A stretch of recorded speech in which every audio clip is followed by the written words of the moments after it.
શ્રીકાકુલમ, કોનસીમા અને નેલ્લોરના બીચો પર યુગાન્દ્રા અભિયાન હેઠળ યોગ સત્રો યોજાયા। શ્રીકાકુલમ, કોનસીમા અને નેલ્લોરના બીચો પર યોગાંદ્રા અભિયાન હેઠળ યોગ સત્રો યોજાયા।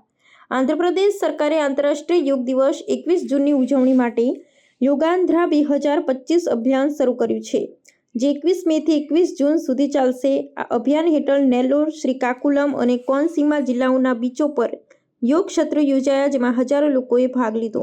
આ સત્રો સવારે 7:30 વાગે શરૂ થયા અને 90 મિનિટ સુધી ચાલ્યા, જેમાં 200 લોકો દ્વારા વૃક્ષાસન, વૃક્ષ પોઝ કરવામાં આવ્યું।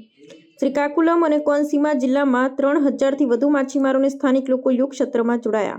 આ અભિયાનમાં જિલ્લા કક્ષાના તાલીમ, મંડળ સ્તરના આઉટરીચ અને ગ્રામ સ્તરના કાર્યક્રમનો સમાવેશ થાય છે।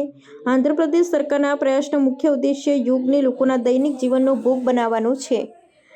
21 જૂને વિશાખાપટ્ટનમ આરકે બીચથી ભીમિલી સુધીના દરિયાકાંઠે મુખ્ય કાર્યક્રમ યોજાશે, જેમાં વડાપ્રધાન નરેન્દ્ર મોદી અને મુખ્યમંત્રી એન ચંદ્રબાબુ નાયડુ હાજર રહેશે। આ કાર્યક્રમમાં 5 લાખથી વધુ લોકો ભાગ લેવાની અપેક્ષા છે, જેનાથી આંધ્રપ્રદેશ યોગના વૈશ્વિક કેન્દ્ર તરીકે ઉભરશે।